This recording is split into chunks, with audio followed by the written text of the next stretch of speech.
decided to bring some folks together who are big into the crypto environment, both coins and tokens, and bring them from different organizations. What the Merkle Institute is designed to do is to take a look at this fantastic crypto space that's been developed and expand on that in ways that it hasn't been necessarily expanded on to date.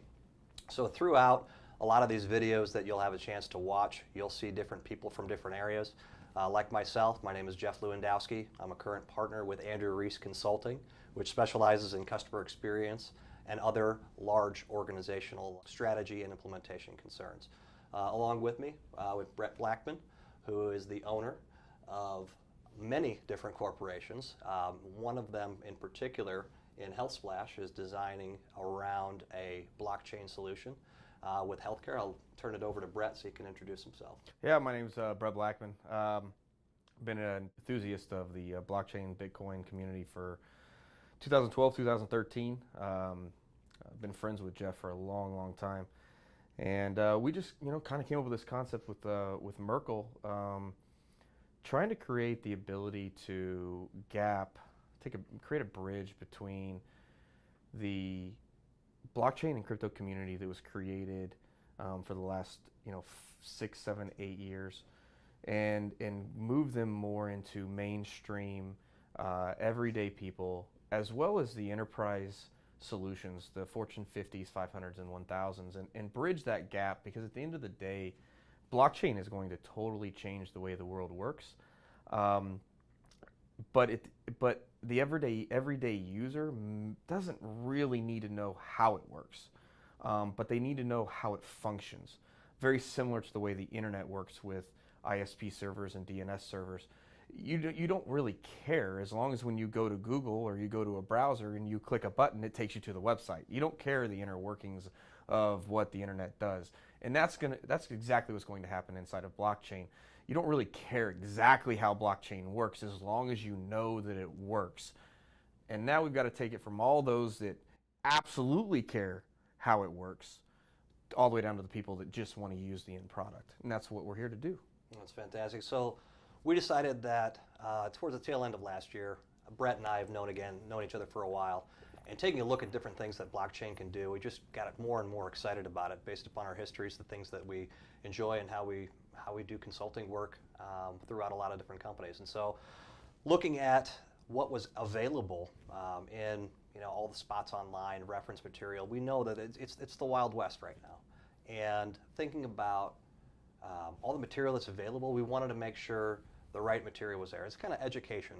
Felt an obligation to get some experts together and share what we could through the Merkle Institute. And again, in very same way that the blockchain is decentralized, I would say the Merkle Institute is decentralized. We have a lot of executives and professionals and experts from different areas that are all going to be coming together to put these videos together and really share that with you. And some of the vision that may come along with it is going to help you as an individual and as a potential investor to make some decisions on for yourself that will be beneficial as this blockchain space matures. So Jeff, let me ask you a couple questions. I know you've been a consultant working for Fortune 1000s and 500s and 50s or whatever for 13, 15 years? 20. 20 years. Oh yeah, you're old. I was born about then. Just kidding, not quite that young. I wish I was. So tell me some of the experiences of different things that you've done.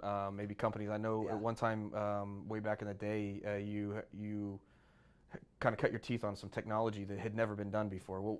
Can you tell me a little bit about that? Yeah, I will. And just to kind of rewind a little bit, when I started my career at Deloitte, I started in the audit group, and I was a CISA, so Certified Information Systems Auditor, which sounds real fancy. Sounds like fun.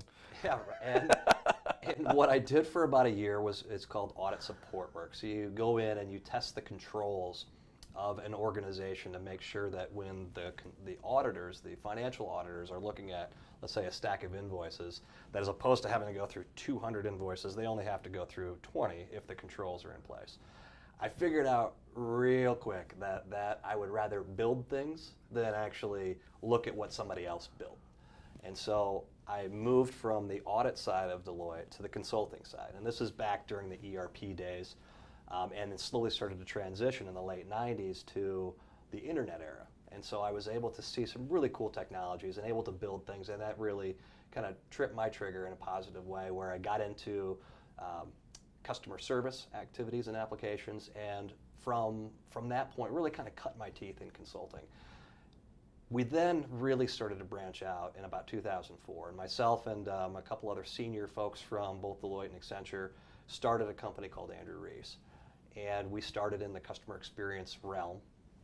And with the focus that's been there within customer service, we had an opportunity to really do some new cool stuff that no one's done before. So our first engagement was to sit back and help a telecom company figure out how to implement wireless number portability. So your ability to take your phone from AT&T over to Verizon and back didn't exist before 2004. So we had to go in, and I remember the individual who hired us. He asked if we'd be able and willing to do it, and I just said, I guess you're not you don't have any experts on that, but I'm willing to roll up my sleeves and figure it really out. kind of figure it out. Sound like something like about what we're kind of getting into. We were with a group in Silicon Valley the other day, and he goes, all we're looking for is the right vision and the right team, because no one's an expert in this space, so you're just going to have to go figure it out on your own. That's exactly right, and it's always been those kind of projects that have really motivated me and kind of turned me on in a way that this is now what the blockchain space is doing. So you back in 2004, you somehow built the process, created a process that had never existed on porting cell phone numbers from one carrier to another, and then you moved on. I think with I don't know if it's the same carrier or a different carrier, but you brought the thing that I'm actually looking at here on my lap to their entire network. It's a complete silo project. Is that? Yeah. So there's kind of a continuing theme of taking on projects and things that haven't necessarily been done before, and I really enjoy that space. So this was taking another wireless carrier was putting the iPhone for the first time on their network. And as you may or may not be aware, if you put an Android device or a BlackBerry device or an Apple device on your network, there's different things that go with it. Your back office systems need to integrate with it. Your customer service people need to understand, how do I troubleshoot this as a brand new piece? If somebody calls in and says, hey, my phone just went down, what am I supposed to do with it? So we created around the business a way that the organization could actually answer those questions with a lot of focus on making sure the customer experience was there in the way that this organization wanted to do it. Did you guys have to work on the technology side too, on the integration side and all of that as well? Or? We did. We worked from a program management office to oversee those pieces. We don't have anybody that actually did the coding, so to speak. Right. But we had a lot of the oversight of figuring out when that was there. How long did a process like that take? How long was literally taking the iPhone from soup to nuts, from beginning to end, and actually get it implemented and then handing that entire thing back? Yeah, that's a good question, Brett. I think thinking about from the planning side all the way through implementation was about 8 months. Wow. I would actually thought a lot longer than that. That's pretty impressive, actually. So tell me when and how you got involved in Bitcoin and then blockchain and kind of what you've been. I mean, I think I heard at one time you actually tried to pitch another carrier in what year? 2013? 2014. 2014 to accept Bitcoin, right? Right.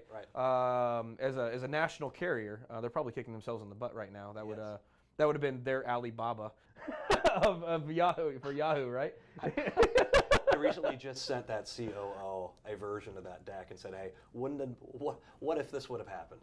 And so we had a good friend. Every $50 cell phone bill paid in Bitcoin in 2014 would be worth about.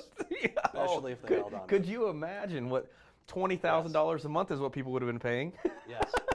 Yeah. So to go a little academic on it, and kind of a little bit about myself, is I've always been a huge fan of kind of the transcendentalists out there. The Henry David Thoreaus and the Ralph Waldo Emersons. And the whole concept of self-reliance and a belief in the positivity of what people can achieve and goodness of nature. And that led to a book I think we both share a love for, which is Napoleon Hill's Think and Grow Rich. There's a lot of influence from those guys within that book, and I consider that one of the best books I've ever read. So that whole concept there is about, again, self-reliance and individualism and the ability for an individual to make a huge mark. And I think it's important to understand blockchain in this respect, because those grains have always kind of been there from the early fires that made me motivated to do consulting work. And it kind of gets squashed in the corporate constructs that exist today. And so you think about a big company, and you enter a big company, and you're working in a cubicle, and maybe somebody after 3 years says, hey, you've done a really good job on that individual little report. Maybe you're ready for senior analyst. And it wasn't something that was for me. I couldn't bear the thought of actually growing up in that, and so I figured we had to start something ourselves. So those seeds are what really makes me excited again about blockchain, because what blockchain does is it really will remove the need for all of the bureaucracy, maybe not all of it, but much of the bureaucracy that exists within a corporate setting, and it will allow an individual to make a contribution in ways that they wouldn't be able to do in the current way. And so understanding this sociological and psychological thing, I think is really important in understanding blockchain. You think about even the early days of let's say farming, where it was a trade-oriented spot. You had people who farmed, you had people who wanted to steal things from people who farmed, so you had then other people who maybe not really good at farming or ranching, and so they would protect crops, and in return for that protection, they would be offered pieces of the harvest, so to speak, to keep away that. And that's kind of where society grew up. And so it went from a hunter-gatherer phase to an environment where collectives, groups of people got together, and that became necessary to achieve success. And so you think about that stage all the way to where we are now with huge corporations, huge governments, governments of governments like the United Nations, and those were necessary. We needed those individuals, those representatives, to be protectors of property, of the things that we've civil rights. Creating trust. Yes.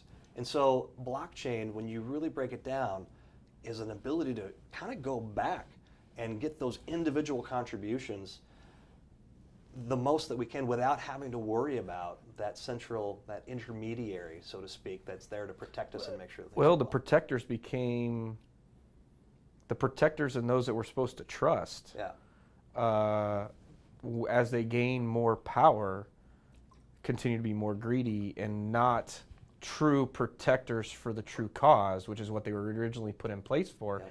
And they actually become malicious almost for future growth if given too much power, which we're seeing that across the world. Currencies falling all over the world. I mean, who would have guessed in Greece and everything? I mean, all the country, all of that is the protectors having become too greedy, now becoming malicious to their community because they were the protector of the trust and they're no longer trusted. Yeah.